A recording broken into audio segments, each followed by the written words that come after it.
Welcome to the Technical Writing Success Video Overview by Kurt Robbins, where we help you get smarter than your competition.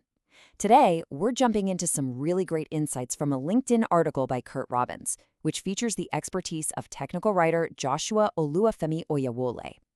It was published on November 3, 2025, and it tackles a huge mistake that so many technical writers make in these fast-paced, agile environments. And, more importantly, it shows us how to fix it. This quote right here, it really gets to the heart of the problem. If you walk into a new role thinking research is this one-and-done task you just check off a list, well, you're going to have a tough time, especially in an agile world. The reality is so much more dynamic, and that is exactly what we are going to break down today. So, here's our game plan. We're going to start by busting that big myth about agile research. Then we'll get super practical with your first steps and how to really master those expert interviews. After that, we'll talk about turning insights into great docs, closing the all-important feedback loop, and finally, how to prove it's all working. First up, let's talk about the biggest mental shift you have to make. In Agile, research is not a straight line. It's a circle, a loop that just keeps on going. Yeah, look at this contrast. In the old-school traditional way of doing things, you might do all your research at the very beginning, write the manual, and, you're done. But Agile, that moves in short, fast sprints. The product is always changing, so your research has to keep up. It has to happen before, during, and after you write. It's constant. And you can see how that focus changes over time. At the very beginning, you're just trying to get your head around the what and the why. Then, as things get moving, you shift to the how. How is this feature actually being built and used? And once it's out in the wild, your research is all about how real users are reacting. This is what keeps your docs from becoming obsolete. Okay, picture this. You've just joined a new Agile team. Man, information is flying everywhere, right? Slack, sprint goals, user stories. It can feel like you're drinking from a fire hose. So, where on earth do you start? Here is your plan. Step 1, get your hands on those sprint goals and roadmaps.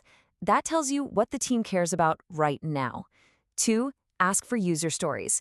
They are your window into the mind of your audience. 3, and this one is so important, actually get in there and use the product yourself. Click everything. See what breaks, see what's confusing, and finally, take notes the whole time. Those notes are gold. And those notes you just took, they lead you right here to your interviews with subject matter experts, or SMEs. We're talking developers, designers, product managers. These people are your main source of truth. But you gotta remember, their time is incredibly precious. To really master these interviews, you have to be prepared.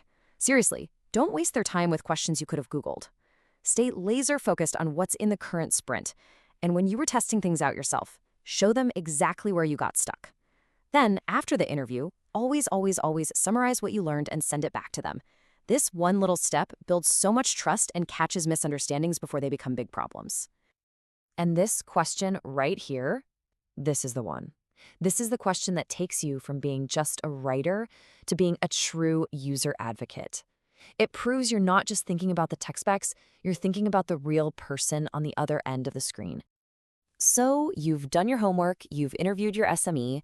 Your job now isn't just to transcribe what they said. Nope, it's to translate it. After every single interview, you need to run the info through this filter. Ask yourself, okay, what does all this technical stuff actually mean for the user? Then, based on that, how should I explain it? And finally, what's the best way to present this? Is it a quick tip, a full tutorial, a diagram? Because that's the whole point, isn't it? Your goal is to remove friction. Every word you write should help someone do their job faster, easier, and with less frustration.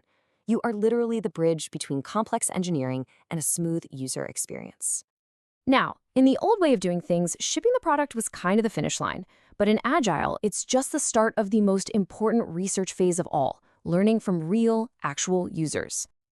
As soon as that feature goes live, you get this amazing flood of new data. You need to be watching support tickets, bug reports, questions on community forums, all of it. This stuff is pure gold because it tells you exactly where your documentation is hitting the mark and, more importantly, where it's falling short. So think of yourself as an intelligence gatherer. This is where the feedback loop kicks off. You're actively collecting all those user questions, their frustrations, and their aha moments. This is real-world data. Then you take all those valuable insights and you pour them right back into your docs. You clarify the confusing parts, you add what's missing, and you make everything even more helpful than it was before. And finally, you release those updates in the very next sprint. The documentation evolves right along with the product. That's the research loop in action, and in a healthy Agile team, it just never stops. So with all this continuous work, how do you actually know if it's paying off? How can you prove your value? Well, the great news is your success is totally measurable. You just have to look for the signs. Are you seeing fewer support tickets about that feature you just documented? That's a huge win. Are your own teammates asking you fewer basic questions because the docs are just that clear? Fantastic. And when the product managers start actually pointing to your docs and sprint reviews, that's when you know you've become a critical part of the team. And honestly, this just says it all. When you embrace this cycle of continuous research, you completely elevate your role. You're not just the writer anymore. You become a strategic partner who is actively making the product better. Thank you so much for watching. Remember, this is where we help you get smarter than your competition.